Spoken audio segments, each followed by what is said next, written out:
ಹೌದು ಸ್ವಾಮಿ, ನಾವಿರೋದು ದುಬಾರಿ ದುನಿಯಾದಲ್ಲಿ. ಯಾಕಂದ್ರೆ ಬಸ್ಸು ಮೆಟ್ರೋ ಆಯ್ತು, ಇದೀಗ ಹಾಲಿನ ಸರದಿ. ಮತ್ತೆ ಜನರಿಗೆ ದರ ಏರಿಕೆಯ ವರಿ, ದುಬಾರಿ ಗಾಬರಿ. ಶೀಘ್ರದಲ್ಲೇ ಹಾಲಿನ ದರ ಹೆಚ್ಚಳ ಮಾಡುತ್ತಾ ಸರ್ಕಾರ. ಬಸ್ ಟಿಕೆಟ್ ಪ್ರೈಸ್ ಹೈಕ್ ಆಯ್ತು, ಮೆಟ್ರೋ ಆಯ್ತು, ಇದೀಗ ಹಾಲಿನ ಸರದಿ. ಮತ್ತೆ ಜನರಿಗೆ ದರ ಏರಿಕೆಯ ವರಿ ಶುರು ಆಗ್ತಾ ಇದೆ. ಏನ್ ಗ್ಯಾರಂಟಿ ಇದೆಯೋ ಇಲ್ವೋ ಗೊತ್ತಿಲ್ಲ, ಆದ್ರೆ ದರ ಏರಿಕೆಯ ಗ್ಯಾರಂಟಿ ಮಾತ್ರ ಗ್ಯಾರಂಟಿ ಆಗಿದೆ. ಪರಿಷತ್ನಲ್ಲಿ ಹಾಲಿನ ದರ ಹೆಚ್ಚಳ ಕುರಿತು ಚರ್ಚೆಯಾಗಿದೆ. ಮಿಲ್ಕ್ ರೇಟ್ ಹೆಚ್ಚಳಕ್ಕೆ ರೈತರಿಂದಲೇ ಬೇಡಿಕೆಯಂತೆ. ಪ್ರತಿ ಬಾರಿ ರೈತರ ಹೆಸರು ತಗೊಂಡು ಬಂದು ರೈತರಿಂದ ಬೇಡಿಕೆ ಇದೆ ಅಂತ ಹೇಳ್ತಾರೆ. 10 ರೂಪಾಯಿ ಹೆಚ್ಚಳ ಮಾಡಬೇಕು ಅನ್ನುವಂಥ ಚರ್ಚೆ ನಡೀತಾ ಇದೆ. ಎಷ್ಟು ಹೆಚ್ಚಿಸಬೇಕು ಅನ್ನೋದ್ರ ಬಗ್ಗೆ ನಿರ್ಧಾರ ಆಗಿಲ್ಲ. ಸಿಎಂ ಜೊತೆ ಚರ್ಚೆ ಮಾಡಿ ನಿರ್ಧಾರ ಮಾಡ್ತೀವಿ ಅಂತ ಮಾತನಾಡಿದ್ದಾರೆ. ವಿಧಾನ ಪರಿಷತ್ನಲ್ಲಿ ಸಚಿವ ವೆಂಕಟೇಶ್ ಹೇಳಿಕೆ ಕೊಟ್ಟಿದ್ದಾರೆ. ಪ್ರತಿ ಬಾರಿ ರೈತರಿಗೆ ದರ ಏರಿಕೆ ಮಾಡಿ ಅಂತ ಕೇಳ್ತಾ ಇದ್ದಾರೆ. ದರ ಏರಿಕೆಯ ಹಣ ರೈತರಿಗೆ ಹೋಗುತ್ತೆ ಅಂತ ರೈತರ ಹೆಸರಿನಲ್ಲಿ ಲೂಟಿ ಹೊಡಿತಾ ಇದೆ ಸರ್ಕಾರ. ಎಷ್ಟು ಸರಿ ಹಾಲಿನ ದರ ಏರಿಕೆ ಮಾಡ್ತೀರಿ? ಪರಿಷತ್ನಲ್ಲಿ ಹಾಲಿನ ದರ ಏರಿಕೆಯ ಬಗ್ಗೆ ಚರ್ಚೆ ಆಗಿದೆ. ಸುಮಾರು 10 ರೂಪಾಯಿ ಜಾಸ್ತಿ ಮಾಡಬೇಕು ಅಂತ ಮಾತಾಡ್ತಾ ಇದ್ದಾರಂತೆ. ಆದರೆ ಇನ್ನು ಎಕ್ಸಾಕ್ಟ್ ಆಗಿ ನಿರ್ಧಾರ ಮಾಡಿಲ್ಲ. ನಾವು ಮುಖ್ಯಮಂತ್ರಿಗಳ ಜೊತೆ ಚರ್ಚೆ ಮಾಡಿ ನಿರ್ಧಾರ ಮಾಡ್ತೀವಿ ಅಂತ ಹೇಳ್ತಾ ಇದ್ದಾರೆ. 10 ರೂಪಾಯಿ ಹಾಲಿನ ದರ ಏನಾದರೂ ಜಾಸ್ತಿ ಆದರೆ ಯಾವ ಲೆಕ್ಕದಲ್ಲಿ ಅಷ್ಟು ದರ ಏರಿಕೆಯನ್ನ ಮಾಡ್ತಾರೋ ಗೊತ್ತಿಲ್ಲ. ಯಾವುದರ ದರ ಕಡಿಮೆ ಇದೆ? ಹಾಗಾದ್ರೆ ಕಡೆ ಪಕ್ಷ ಹಾಲು ಕುಡಿಯಂಗಿಲ್ವಾ? ಕಡೆ ಪಕ್ಷ ಕಾಫಿ ಟೀನೂ ಕುಡಿಯಂಗಿಲ್ಲ. ಆ ಪರಿಸ್ಥಿತಿ ಆಗೋಗುತ್ತೆ. ಹಾಗಾದ್ರೆ ಪರಿಷತ್ನಲ್ಲಿ ಏನ್ ಮಾತನಾಡಿದ್ರು ಸಚಿವರು ಕೇಳಿಸ್ಕೋಣ. ಈಗ ರೈತರು 10 ರೂಪಾಯಿ ಹಾಲಿನ ದರ ಹೆಚ್ಚು ಮಾಡಬೇಕು ಅಂತಕ್ಕಂಥ ರೈತರ ಬೇಡಿಕೆ ಇದೆ ಅಧ್ಯಕ್ಷ. ಅದು ನಾವು ಒಂದ್ಸಲ ಚರ್ಚೆ ಮಾಡಿದೀವಿ.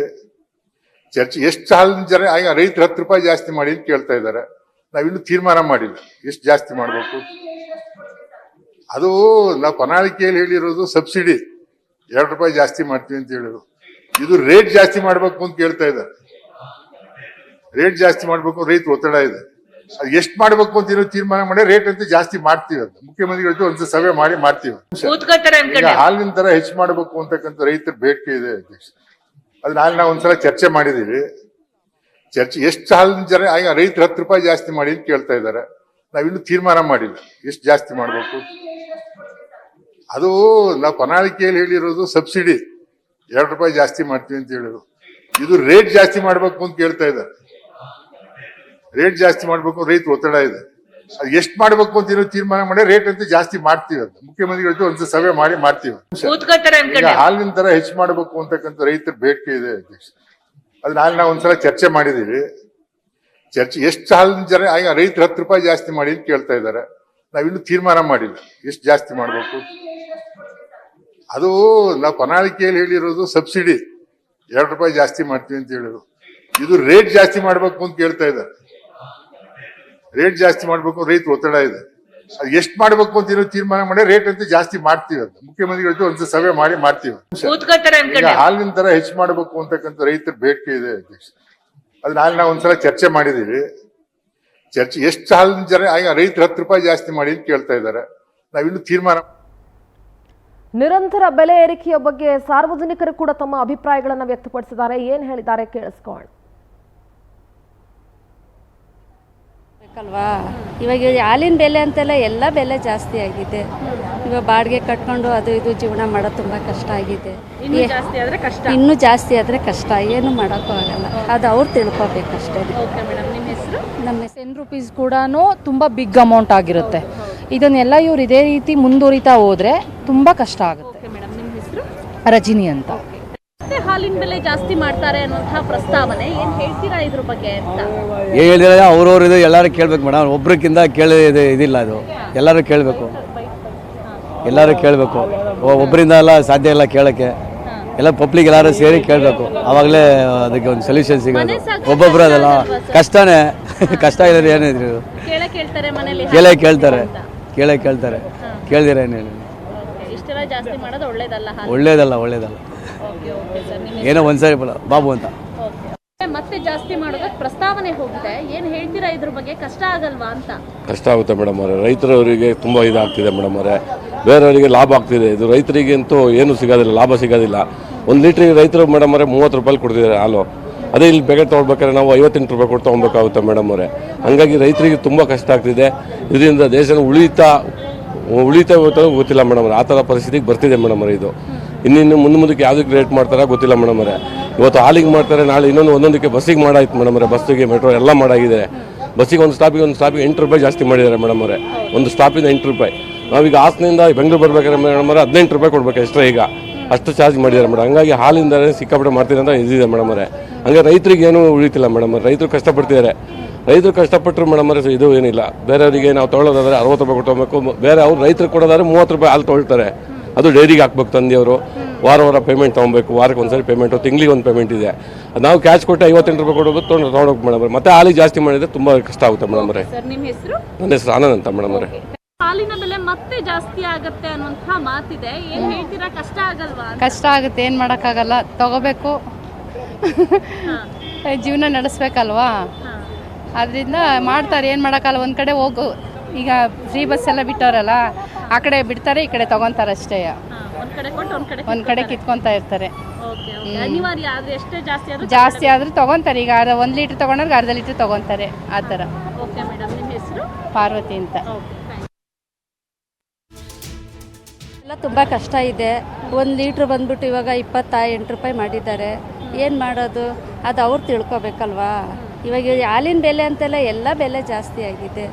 ಇವಾಗ ಬಾಡಿಗೆ ಕಟ್ಕೊಂಡು ಅದು ಇದು ಜೀವನ ಮಾಡೋದು ತುಂಬ ಕಷ್ಟ ಆಗಿದೆ.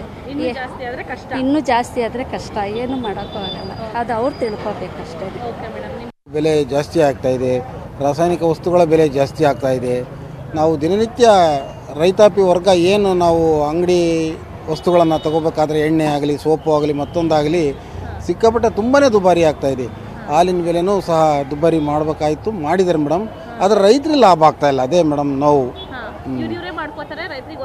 ₹1 ಉಪಯೋಗ ಇಲ್ಲ ಮೇಡಮ್ ರೈತರಿಗೆ. ₹1 ಉಪಯೋಗ ಇಲ್ಲ. ಶಿವ ಅಂತ. ಹಾಲಿನ ಬೆಲೆ ಕೂಡ ಜಾಸ್ತಿ ಆಗುತ್ತೆ, ಯಾಕಂದ್ರೆ ಆಲ್ರೆಡಿ ಜಾಸ್ತಿ ಆಗಿತ್ತು, ಮತ್ತೆ ಜಾಸ್ತಿಗೆ ಪ್ರಸ್ತಾವನೆ ಕೊಟ್ಟಿದ್ದಾರೆ. ಏನ್ ಹೇಳ್ತೀರಾ ಇದ್ರ ಬಗ್ಗೆ ಅಂತ? ಅಂದ್ರೆ ಪ್ರತಿನಿಧಿ ರೂಪೇಶ್ ನೇರ ಸಂಪರ್ಕದಲ್ಲಿ ಜಾಯ್ನ್ ಆಗ್ತಾ ಇದ್ದಾರೆ. ರೂಪೇಶ್, ಯಾವ್ದು ಗ್ಯಾರಂಟಿ ಸರಿಯಾಗಿ ಜಾರಿ ಆಗಿದೆಯೋ, ತಿಂಗಳಿಗೆ ಹೋಗ್ತಿದೆಯೋ ಇಲ್ವೋ ಗೊತ್ತಿಲ್ಲ. ಆದ್ರೆ 2 ತಿಂಗಳು 3 ತಿಂಗಳಿಗೊಂದ್ಸಲ ಆ ಬೆಲೆ ಏರಿಕೆಯ ಗ್ಯಾರಂಟಿ ಮಾತ್ರ ರಾಜ್ಯದ ಜನರಿಗೆ ನಿರಂತರವಾಗಿ ಸಿಗ್ತಾ ಇದೆ. ಈಗ ಮತ್ತೆ ಹಾಲಿನ ದರ ಏರಿಕೆಯ ಪ್ರಸ್ತಾವನೆಯನ್ನ ಸಚಿವ ಕೆ ವೆಂಕಟೇಶ್ ಅವರು ಇಟ್ಟಿದ್ದಾರೆ. ಅದು 10 ರೂಪಾಯಿ ಜಾಸ್ತಿ ಮಾಡಬೇಕು ಅಂತ ರೈತರು ಕೇಳ್ತಿದ್ದಾರೆ ಅಂತ ರೈತರ ಮೇಲೆ ಹಾಕಿದ್ದಾರೆ. ಏನ್ ಹೇಳ್ತೀರಿ ರೂಪೇಶ್? ಸಿಂಧೂರ, ಕಾಂಗ್ರೆಸ್ ಸರ್ಕಾರ ಬಂದಾಗಲಿಂದ ಗ್ಯಾರಂಟಿ ಕೊಡ್ತಾ ಇದೆ, ಅದು ಕೂಡ ಸರಿಯಾಗಿ ಕೊಡ್ತಾ ಇಲ್ಲ. ಆದರೆ ಅದರ ನಡುವೆ ಬೆಲೆ ಏರಿಕೆಗಳಾಗ್ತಾ ಇದೆ. ಸ್ಟ್ಯಾಂಪ್ ಡ್ಯೂಟಿಗಳಾಯಿತು, ಮೆಟ್ರೋ ದರ ಏರಿಕೆಗಳಾಯಿತು. ಅದಾದ ನಂತರ ಹಿಂದೆ ಒಮ್ಮೆ ಹಾಲಿನ ದರವನ್ನು 2 ರೂಪಾಯಿ ಹೆಚ್ಚಳ ಮಾಡಿದ್ರು. ಹೀಗಾಗಿ ಸಾಕಷ್ಟು ಬೆಲೆ ಏರಿಕೆಗಳಾಗ್ತಾ ಇದೆ. ಇದರ ನಡುವೆ ಈಗ ಹಾಲಿನ ದರ ಏರಿಕೆ ಅಂತ ಪ್ರಸ್ತಾಪವನ್ನು ಮಾಡಲಾಗ್ತಾ ಇದೆ. ಪರಿಷತ್ತಲ್ಲಿ ಒಂದು ಪ್ರಶ್ನೆಗೆ ಇಲ್ಲಿ ಪಶುಸಂಗೋಪನಾ ಸಚಿವ ಕೆ ವೆಂಕಟೇಶ್ ಉತ್ತರ ಕೊಡ್ತಾರೆ. 10 ರೂಪಾಯಿ ಹಾಲಿನ ದರ ಹೆಚ್ಚಳ ಮಾಡಬೇಕು ಅನ್ನೋ ಬೇಡಿಕೆ ರೈತರ ಕಡೆಯಿಂದ ಇದೆ ಅಂತ ಹೇಳಿ. ಆದರೆ ಸರ್ಕಾರದ ಕಡೆಯಿಂದ ಹೆಚ್ಚಳಕ್ಕೂ ಬೇಡಿಕೆ ಇದೆ. ಯಾಕಂತ ಹೇಳಿದ್ರೆ ಇಲ್ಲಿ ಇರತಕ್ಕಂಥ ವಿಚಾರ ಅಂತ ಹೇಳಿದ್ರೆ ರೈತರಿಗೆ ನಾವು ಹಣ ಕೊಡ್ತೇವೆ ಅಂತ ಹೇಳಿ ಇಲ್ಲಿ ಸರ್ಕಾರ ಪ್ರತಿಪಾದನೆ ಮಾಡ್ತಾ ಇದೆ. ಆದರೆ ಎಲ್ಲ ಹಣವನ್ನ ರೈತರಿಗೆ ಕೊಡ್ತಾ ಇದೆಯಾ ಅಂತ ಹೇಳಿ ಕೇಳಿದ್ರೆ ಇಲ್ಲ. ಯಾಕಂದ್ರೆ ಕಳೆದ 2023 ಆಗಸ್ಟ್ ನಲ್ಲಿ 3 ರೂಪಾಯಿ ಹಾಲಿನ ಹೆಚ್ಚಳ ಮಾಡ್ಕೊಳ್ಳಾಯಿತು. ಅದಾದ ಬಳಿಕವಾಗಿ ರೀಸೆಂಟ್ ಆಗಿ ಅಂತ ಹೇಳಿದ್ರೆ 2024 ಜೂನ್ ಅಥವಾ ಜುಲೈ ತಿಂಗಳಲ್ಲಿ 2 ರೂಪಾಯಿ ಹೆಚ್ಚಳ ಮಾಡಲಾಯಿತು. ಅದಕ್ಕೆ ಪ್ರತಿಯಾಗಿ 50 ml ಹಾಲನ್ನು ಹೆಚ್ಚಳ ಮಾಡಿಕೊಡ್ತೇವೆ ಅಂತ ಹೇಳಿತ್ತು, ಹೆಚ್ಚಳ ಮಾಡಿಕೊಟ್ಟಿತ್ತು. ಇದೀಗ 44 ರೂಪಾಯಿ ಈ 1 ಲೀಟರ್ ಹಾಲ್ಗಿದೆ. ಹೀಗಾಗಿ ಇನ್ನಷ್ಟು ಹೆಚ್ಚಳ ಮಾಡೋದಾಗಿ ಈಗ ಸರ್ಕಾರ ಹೇಳ್ತಾ ಇದೆ, ಪ್ರಸ್ತಾಪ ಇದೆ ಅಂತೇಳಿ ಹೇಳ್ತಾ ಇದೆ. ಸರ್ಕಾರ ಕೂಡ ಸಾಕಷ್ಟು ಬಾರಿ, ಯಾಕಂದ್ರೆ ಇಲಾಖೆ ಕಡೆಯಿಂದಲೂ ಕೂಡ ಸಿಎಂ ಅವರನ್ನು ಭೇಟಿಯಾಗಿ ಹಾಲು ಒಕ್ಕೂಟಗಳು ಅದೇ ರೀತಿ ರೈತರ ಕಡೆಯಿಂದ ಬೇಡಿಕೆ ಆಗ್ತಾ ಇದೆ. ಯಾಕಂತ ಹೇಳಿದ್ರೆ ಅಲ್ಲಿ ಧಾನ್ಯದ ಬೆಲೆ ಹೆಚ್ಚಳ ಆಗ್ತಾ ಇದೆ, ಮೇವಿನ ಬೆಲೆ ಕೂಡ ಹೆಚ್ಚಳ ಆಗ್ತಾ ಇದೆ. ಹೀಗಾಗಿ ರೈತರ ಕಡೆಯಿಂದ ಒತ್ತಡ ಇದೆ ಅಂತ ಹೇಳಾಗ್ತಾ ಇದೆ. ಆದ್ರೆ ರೈತರ ಕಡೆಯಿಂದ ಒತ್ತಡ ಇದೆ, ರೈತರಿಗೆ ಅನುಕೂಲ ಆಗಲಿ ಅಂತೇಳಿ ಮಾಡ್ತೇವೆ ಅಂತ ಒಂದು ಕಡೆ ಹೇಳ್ತಾ ಇದೆ. ಆದ್ರೆ ಇಲ್ಲಿ ಸರ್ಕಾರವು ಕೂಡ ಇದರಲ್ಲಿ ₹1, ₹2 ಸರ್ಕಾರ ಕೂಡ ಉಳಿಸ್ಕೊಳ್ಳುವಂತ ಪ್ರಯತ್ನವನ್ನ ಮಾಡ್ತಾ ಇದೆ ಅಂತ ಹೇಳಿ ಒಂದಿಷ್ಟು ಲೆಕ್ಕಾಚಾರ ಹೇಳ್ತಾ ಇದ್ದೇವೆ. ಆದ್ರೆ ರೈತರ ಅನುಕೂಲಕ್ಕೆ ತಕ್ಕಾಗಿ ಮಾಡೋದಾದ್ರೆ ನೀವಿಲ್ಲೀಗ ಪ್ರೋತ್ಸಾಹಧನ, ಯಾಕಂತ ಹೇಳಿದ್ರೆ ಈಗ ಒಟ್ಟಾರಾಗಿ 656 ಕೋಟಿ ರೂಪಾಯಿಯಷ್ಟು ರೈತರಿಗೇನು ಬೆಂಬಲ ಬೆಲೆಯನ್ನು ಕೊಡ್ತಾ ಇದ್ರು ಅಥವಾ ಪ್ರೋತ್ಸಾಹಧನ ಅಂತ ಕೊಡ್ತಾ ಇದ್ರು. ಅದನ್ನ ಕಳೆದ ಅಕ್ಟೋಬರ್ನಿಂದ ಕೊಟ್ಟಿರುವಂತ ಮಾಹಿತಿಗಳು ಸಿಗ್ತಾ ಇದೆ. ಹೀಗಾಗಿ ರೈತರಿಗೆ ಅನುಕೂಲ ಮಾಡಿಕೊಡೋದಾದ್ರೆ ನೀವು ಹಾಲಿನ ದರ ಹೆಚ್ಚಳ ಮಾಡ್ಬೇಕಂತಿಲ್ಲ. ಪ್ರೋತ್ಸಾಹಧನ ಏನು ಬಾಕಿ ಇಟ್ಕೊಂಡಿದ್ದೀರಲ್ಲ ಅದನ್ನು ಕೊಟ್ಟರೆ ಸಾಕು, ರೈತರಿಗೆ ಅನುಕೂಲ ಆಗುತ್ತೆ. ಇದೀಗ ಪದೇ ಬೆಲೆ ಏರಿಕೆ ಆಗ್ತಾ ಇದೆ, ಮೆಟ್ರೋ ದರ ಏರಿಕೆ ಆಗ್ತಾ ಇದೆ. ಮೆಟ್ರೋ ದರ ಏರಿಕೆಯಿಂದ ಟ್ರಾಫಿಕ್ ಜಾಮ್, ಯಾಕಂದ್ರೆ ಬಸ್ನಲ್ಲಿ ಓಡಾಡಲಿಕ್ಕೆ ಶುರು ಮಾಡಿಬಿಟ್ಟಿದ್ದಾರೆ. ಹೀಗಾಗಿ ಹೀಗಾಗಿ ಸಮಸ್ಯೆಗಳಾಗ್ತಾ ಇದೆ. ಅತ್ತ ಕಡೆ ಬಸ್ಸುದಾರರು ಕೂಡ ಹೆಚ್ಚಳ ಮಾಡಿದ್ದಾರೆ. ಹೀಗಾಗಿ ಬೆಲೆ ಏರಿಕೆಯ ಸಮಸ್ಯೆಗಳಾಗ್ತಾ ಇದೆ. ಇದರ ನಡುವೆ ಮತ್ತೆ ಪುನಃ ರೈತರ ಹೆಸರಿಟ್ಟುಕೊಂಡು ನೀವು ಬೆಲೆ ಏರಿಕೆ ಮಾಡೋದು ಬೇಡ ಅಂತೇಳಿ ಸಾರ್ವಜನಿಕ ಆಕ್ರೋಶಗಳು ಕಾಣಾಗ್ತಾ ಇದೆ. ಸದ್ಯಕ್ಕೆ ಸರ್ಕಾರದ ಮುಂದೆ, ಯಾಕಂದ್ರೆ ಸಿಎಂ ಸಿದ್ದರಾಮಯ್ಯನವರ ಮುಂದೆ ಈ ಪ್ರಪೋಸಲ್ ಅನ್ನ ಇಲಾಖೆ ಅದೇ ರೀತಿ ಹಾಲು ಒಕ್ಕೂಟಗಳು ರೈತರ ಕಡೆ ನೀಡಲಾಗಿದೆ. ಸಿಎಂ ಸಿದ್ದರಾಮಯ್ಯ ಯಾವ ನಿರ್ಧಾರ ತೆಗೆದುಕೊಳ್ತಾರೆ, ಈ ಬಿಸಿ ನಡುವೆನೂ ಕೂಡ ನಿರ್ಧಾರ ತೆಗೆದುಕೊಳ್ಳುತ್ತಿರುವುದನ್ನ ನೋಡಬೇಕಾಗುತ್ತೆ. ಥ್ಯಾಂಕ್ ಯು ನಿಮ್ಮೆಲ್ಲ ಮಾಹಿತಿಗಾಗಿ.